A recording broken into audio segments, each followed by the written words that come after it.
The rhythm of pumping gas had been the soundtrack to his life for 20 years, but in his dreams, Dmitri Volkov still heard the soaring melodies of Rachmaninoff and Chopin that had once flowed from his fingers like water. Dima, 63, sat in the sixth row of the Tonight Show studio, his pianist's hands unconsciously moving through silent scales and arpeggios, while his trained ears analyzed every nuance of the studio's sound system and acoustics. Small Joe's Gas and Service 20 Years reliable patch on his weathered work jacket caught the studio lights as he shifted in his seat with the precise posture of someone who had spent decades at a piano bench. To the hundreds of customers who had watched Dima fill their tanks and check their oil over 2 decades, he was just another hardworking immigrant who somehow moved with unusual grace and could hum classical melodies while performing routine maintenance. What they didn't know was that they were being served by a man who had once been considered one of the most promising classical pianists of his generation. What Dima didn't know was that his story had been quietly circulating among classical music circles after a customer had posted a cell phone video of the gas station guy who plays Chopin's Minute Waltz perfectly on the station's old piano during breaks. The footage had gone viral among classical music enthusiasts who recognized the extraordinary technique being displayed on an out-of-tune upright piano next to the tire display. Dima's story had begun in the prestigious conservatories of St. Petersburg, where young musicians were molded into virtuosos through years of rigorous training and artistic discipline. Born in Russia to parents who were both music teachers, Dima had shown exceptional musical talent from early childhood, able to play complex melodies by ear before he could read musical notation properly. By age 8, Dima had been accepted into the specialized music school attached to the St. Petersburg Conservatory, where he'd studied under legendary piano instructor Irina Marchenko. The training had been intensive and transformative, 6 hours of daily practice combined with music theory, composition, and performance technique that developed not just technical proficiency, but the artistic sensitivity required to interpret the great classical repertoire. Through his teenage years, Dima had dominated Russian youth competitions and earned recognition as a student with the potential for international stardom. His interpretations of Rachmaninoff's piano concertos had been praised for their technical brilliance and emotional depth, while his performances of Chopin's etudes demonstrated the kind of lyrical sensitivity that separated good pianists from great ones. By 1985, at age 25, he had graduated from the conservatory with highest honors and was being groomed for a solo career that could have taken him to the world's greatest concert halls. The opportunity to defect to the West had come during a cultural exchange program in 1987. While touring with a Russian ensemble, Dima had made the difficult decision to seek political asylum in the United States, believing that America would offer greater artistic freedom and performance opportunities. He'd arrived in New York with nothing but his piano technique and dreams of playing at Carnegie Hall and Lincoln Center. But the American classical music world had proven more challenging than Dima had anticipated. Without connections, management, or financial backing, he'd struggled to secure auditions with major orchestras or find representation from concert agents. The few opportunities he'd found required years of unpaid apprenticeships and networking that he couldn't afford while trying to survive in an expensive city. Language barriers and cultural differences had made the business side of a musical career nearly impossible to navigate. The gas station job had been temporary work while Dima learned English and figured out how to break into the American classical music scene. But 20 years later, he discovered that the music industry had moved away from the kind of classical virtuosity he'd spent his life perfecting. He'd continued practicing on an old upright piano that Joe, the station owner, had allowed him to keep in the back office, maintaining his technique while serving customers who had no idea they were being helped by a conservatory-trained artist.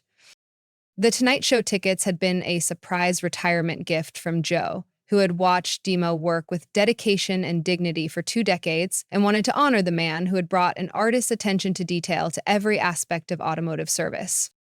It was a Tuesday night taping in March, and Jimmy was in good spirits after interviewing a young pop star about her new album.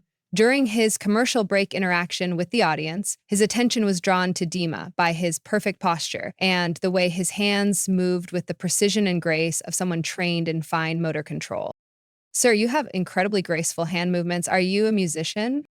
Dima straightened with the automatic response of someone who had spent decades being evaluated on posture and presentation. I used to play piano, sir, classical piano, long time ago in Russia. Now I work at gas station, 20 years next month. A warm murmur went through the nearby audience members. Classical piano required serious musical training, and 20 years of service work deserved recognition. Classical piano, what level did you study at? Dima's face showed a mixture of pride and old longing. St. Petersburg Conservatory, graduated 1985. Studied under Professor Marchenko, trained for concert performance. I wanted to play at great concert halls, Carnegie Hall, Lincoln Center. The mention of the St. Petersburg Conservatory caused a ripple through the audience. The Russian conservatory system had produced some of the greatest classical musicians in history.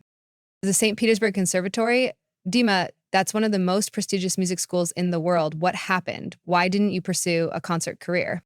I came to America in 1987, thought there would be more opportunities for classical musicians, but American music business is very different from Russian system. Without connections, without management, very difficult to find performance opportunities.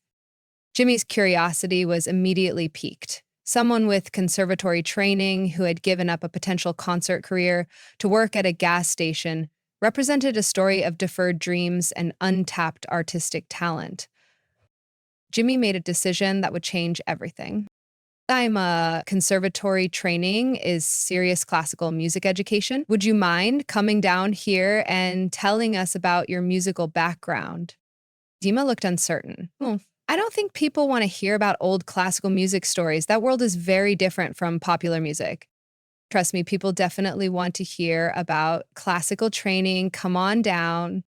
As Dima made his way to the stage with the controlled movement of someone who had spent decades maintaining perfect posture and body awareness, his bearing transformed completely. The confident presence of someone who had once performed for audiences expecting artistic perfection. When he reached the stage, Jimmy guided him to a comfortable chair. Ladies and gentlemen, Jimmy announced, this is Dmitri Volkov. For 20 years, he's been working at Joe's Gas and Service, but before that, he was trained as a concert pianist at one of Russia's most prestigious conservatories. Dima, tell us about your musical training. Dima settled into the chair, and when he spoke about music, his voice took on the passion and precision of someone who truly understood his art. St. Petersburg Conservatory is where greatest Russian pianists trained. Richter, Gilels, many others. Training was very intensive, 6 hours daily practice, plus music theory, composition, performance technique. Goal was not just to play notes correctly, but to understand composer's intention, to bring emotional truth to great classical works. As the audience was completely quiet, understanding they were hearing about one of the world's most demanding artistic training programs. What composers did you specialize in? Dima's eyes lit up with the passion that had never completely faded. Rachmaninoff primarily, his piano concertos, solo works. Also Chopin, Liszt, some modern Russian composers, Rachmaninoff especially, because his music requires both technical brilliance and deep emotional understanding. You must have strong hands but sensitive heart. You mentioned you wanted to play at Carnegie Hall. How close did you come to achieving that? Dima's expression grew more reflective. In Russia, I was being prepared for international competition, Van Cliburn Tchaikovsky competition. Professor Marchenko believed I had potential for a major concert career. But when I came to America, discovered that talent alone is not enough. Need connections, management, financial backing for years of unpaid development.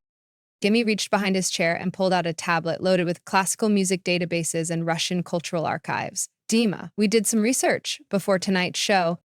He showed Dima archived performance reviews and conservatory records. According to St. Petersburg Conservatory records, Dmitri Volkov graduated with highest honors and was selected for advanced performance track, reserved for most promising students. Dima looked stunned. You found my conservatory records? We did. Listen to this review from your 1986 graduation recital. Volkov's performance of Rachmaninoff's Piano Concerto No. 2 demonstrated technical mastery and artistic maturity rare in student performance. This young pianist has the potential for significant international career. The studio fell completely silent. The audience was processing that they were meeting someone who had been considered among the most promising classical musicians of his generation. Dima, do you still play? Dima smiled for the first time since taking the stage. Every day, Joe, my boss, he let me keep old upright piano in back office of gas station. Not concert grand, but piano is piano. I practice scales, etudes, keep technique alive, even if no one hears it. Jimmy continued reading from the tablet. Dima, we found something else. A customer posted a video of you playing at the gas station, and it's been viewed over 2 million times by classical music enthusiasts. Someone filmed me playing. Yes, and listen to these comments.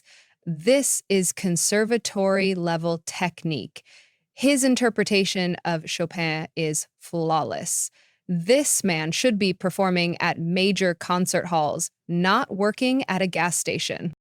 Jimmy stood and addressed the audience. Ladies and gentlemen, this man has spent 20 years applying the same dedication and precision that made him a virtuoso pianist to serving his community through honest work. He turned back to Dima. The classical music community wants to honor you. Several major orchestras want to invite you to audition as a guest soloist, and Lincoln Center wants to offer you a recital as part of their Emerging Artist series. Dima's eyes filled with tears. Lincoln Center, they want me to perform? They do. And Dima, there's something else. The New York Philharmonic is looking for pianists to perform Rachmaninoff's concertos in their upcoming Russian music festival. They specifically requested to meet you. Dima sat in stunned silence. They want me to play Rachmaninoff with full orchestra? Because Dima, what you've shown is that true artistry doesn't fade with time or circumstance. Your technique and musical understanding have been preserved through 20 years of private practice, waiting for the right moment to be shared with the world. Jimmy had one more surprise. We have someone here who wanted to meet you. From backstage, Lang, the internationally acclaimed classical pianist, appeared carrying sheet music. Dmitri, Lang said, approaching with obvious respect. I've watched the video of you playing at the gas station. Your technique is extraordinary, your musicality profound. You represent the kind of classical training and artistic dedication that the music world desperately needs. Dima was openly crying now, overwhelmed by recognition from one of classical music's biggest stars. You know my playing? I do, and it's beautiful. Your interpretation of Chopin shows the deep understanding that comes only from years of serious study. You should be performing for audiences who can appreciate this level of artistry.